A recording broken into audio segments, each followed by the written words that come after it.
Merci Madame la Présidente. Pour comprendre ce dont on parle là, il faut intégrer le fait que depuis plusieurs décennies, on a déployé une économie mondialisée qui a entraîné la spécialisation de zones de la planète.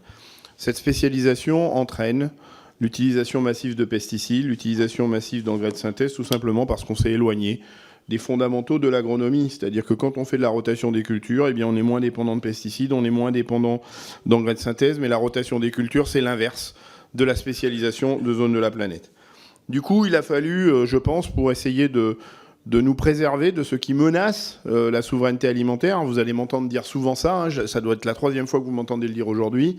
Ce qui menace aujourd'hui la souveraineté alimentaire, c'est pas la réduction des pesticides, c'est pas la réduction des engrais de synthèse, contrairement à ce que je viens d'entendre, c'est l'effondrement de la biodiversité, c'est le dérèglement climatique. Et donc, nous devons effectivement porter des normes qui nous permettent de préserver cette souveraineté alimentaire, parce qu'on saura préserver la biodiversité, parce qu'on saura préserver le climat. Et donc, la tentation est grande de vouloir affaiblir les normes pour essayer de s'aligner sur les moins 10 ans.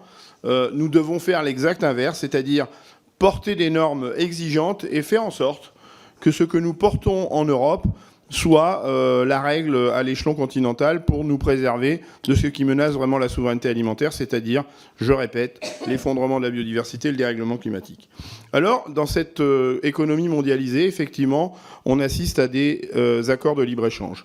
C'est expliquer pourquoi on a affaire à des accords de libre-échange, c'est tout simplement parce que les discussions multilatérales sont parfaitement en panne.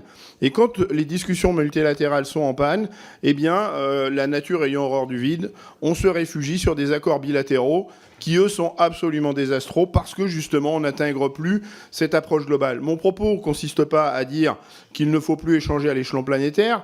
J'adore le cacao, j'adore le thé, il faudra continuer d'échanger à l'échelon planétaire. En revanche, on doit essayer de travailler sur des accords multilatéraux de manière à ce qu'on ne soit pas dans les incohérences auxquelles on est confronté aujourd'hui. Par exemple, importer de l'agneau de Nouvelle-Zélande pour ensuite imposer aux producteurs d'agneaux en Europe d'aller trouver des débouchés en Chine, par exemple.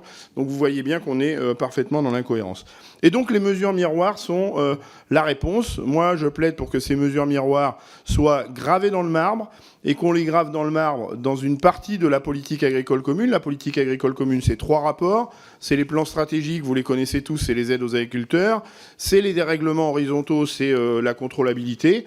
Mais il y a un rapport extrêmement important quand on parle des mesures miroirs, qui est l'organisation commune des marchés. Eh bien, nous devons faire en sorte que ces mesures miroirs soient gravées définitivement dans le marbre, dans le cadre de l'organisation commune des marchés, qui est le rapport de la PAC qui nous permettrait d'exiger, quelle que soit la zone de la planète, à ce que toutes ces normes soient respectées pour tous les produits qui rentrent sur le territoire européen.